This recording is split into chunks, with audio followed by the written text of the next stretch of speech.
you live north of New York City, Westchester County Airport is convenient, but it is also getting more and more crowded. And there are also renewed concerns about the plan to privatize the airport. Former Republican County Executive Rob Astorino, he vocally supported it, but now it's up to his successor, Democratic George Latimer, and the legislature to deal with it, scrap it, or to change it substantially or marginally. FIOS 1 is working with the Journal News on this story. Here now, Ray Ramundi. There's a lot more than planes up in the air at Westchester County Airport, including whether the airport will be privatized and whether the updated master plan will be adopted. Those questions have legislators, advocacy groups, and those who live nearby in a tailspin. There's a grassroots movement of people who are concerned with the airport, who are concerned with the master plan, who want to get more involved in the issue here.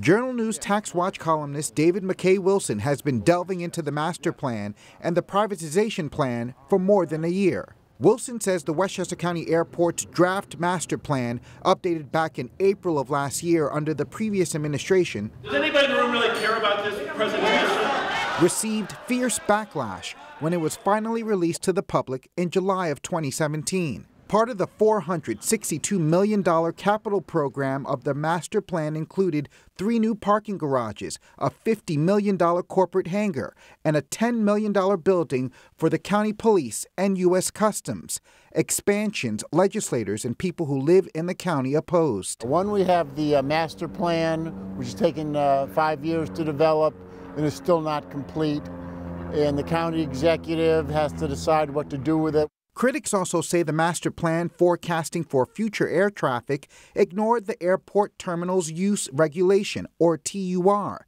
The TUR limits the capacity of the terminal to 240 passengers per half hour. All of the forecasts for this $462 million capital plan were based on not having a passenger cap here, which has been in place for more than 20 years. Also on the table for the new county executive, a $1 billion privatization deal with the airport, announced the day after Democrat George Latimer defeated Republican Rob Astorino. We think that the process for privatization is deeply flawed. Purchase resident Jonathan Wang chairs a grassroots group called Citizens for a Responsible County Airport.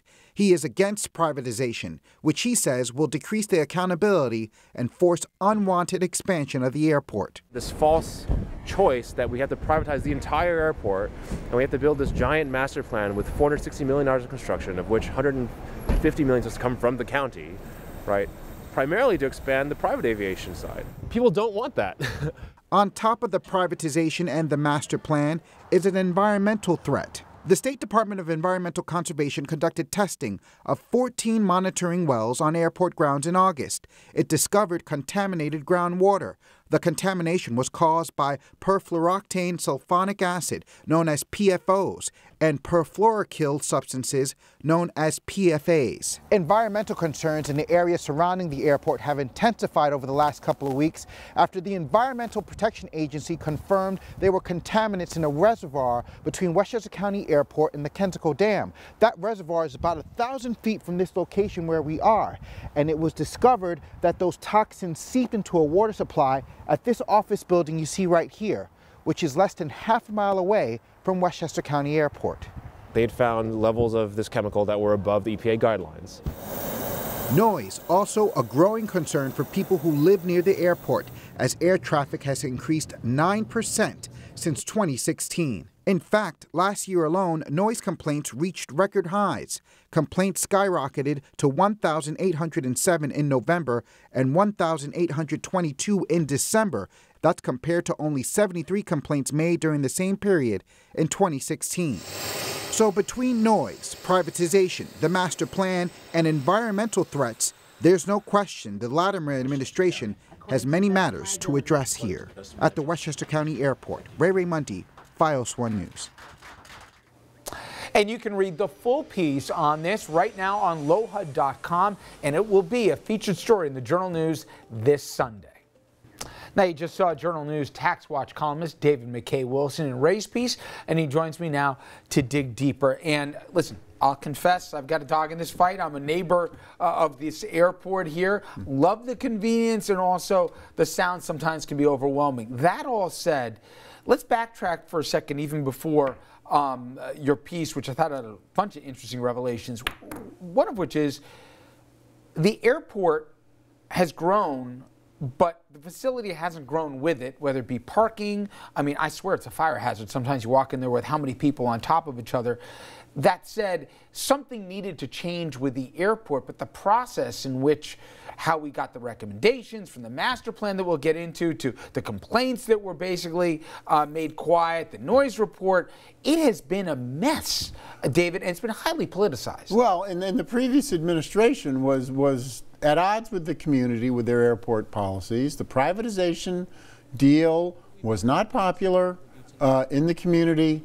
And the master plan, they really kept the public and the elected officials out of it. And let's start there with the master plan. This thing took, what, 5 years to complete? 5 years, $1.6 million. And then when the public finally got to see the final version and got to weigh in on it, it was uniformly critical of it. Absolutely. People were not behind because they didn't involve the community in the planning process. They believed that the community had to come in after they had reached their conclusions, which I think was... it did not lead to a final product that was acceptable. You know, I remember we did one of the final debates before the county executive race, and one of the issues that was important to the electorate was what's going to happen with the airport. And the two candidates, the now county executive George Latimer and his predecessor Rob Astorino, had divergent opinions on what the future should be, but so much of it was the unknown. Well, they were doing a study on the noise. They were, how does the public feel about this?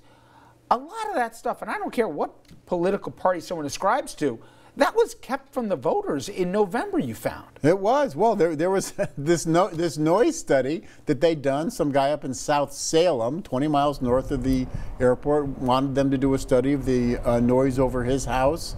They came up and did it in July and August. And then, according to the document that I got, they ordered it, kept secret until after the election, and then after the election until January 1st. They were very, they didn't really know how to deal with the public on this issue. And then George Latimer allied himself with the critics of the airport plan, and he himself was a critic of the master plan, of the privatization deal.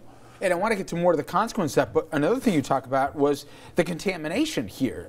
Give an idea, we're not talking about on the margin that it surpassed the recommended levels here. I mean, we're talking 14 times or something? Yes, yes. They almost 1,000 parts per trillion. It's still very, very small, but it was, they found, you know, they got what they called a high hit in this one area. Now, it's not as bad as the contamination at Stewart Airport, which was really the thing that got the state moving on this issue. These are chemicals that haven't really been controlled in the past, in the sense that they haven't been on the radar screen, they haven't been tested for.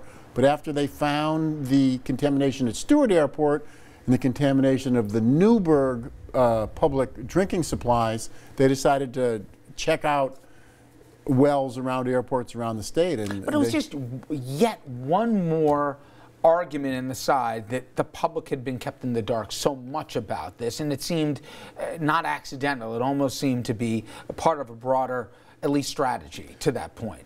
Well, they knew about this contamination back in the summer, but there was no publicity about it to let people, you know, to say, oh, geez, we have a problem here and we're addressing the problem. No, they knew they had a problem and they kept it quiet. All in, what's your guess? We're not, the airport will be there. Sure. But under this new administration, and given the complaints, obviously, that were certainly a decent part of his platform that he got elected on, what happens to this airport? Does that $1.6 million that we spent on this master plan basically go into the dustbin of history and they start all over again? Well, where do they go? I don't think they throw out the entire master plan that's there. I think it can be built upon. They need to redo the forecasts. A lot of the forecasting information was done back from 2013, 2014. Now, this is supposed to be a 20-year study, a 20-year plan. We're already 6 years into what the data was to begin with. So if they were to do forecasts on the air traffic that takes into consideration the passenger cap, which the master plan did not, and also to involve the community more in developing a plan that's more in tune with the neighbors and the people who live around the airport. And I think that's the direction that the Latimer administration is going to move in. Even little things like when the flights are, when's the final flights coming over the area, et cetera, let alone what kind of planes and different times of day. I know in the local community are big issues. I have a feeling we'll talk about the airport quite a bit in the months and years to come. As always, David, I appreciate the time. Thank you. And that's going to do it for us tonight here and this week. Thank you so much for joining us. Be sure to tune in Monday. We got major developments in the Percoco trial scheduled for that day. We're going to get into that and a lot more. Till then, have a good night and a terrific weekend.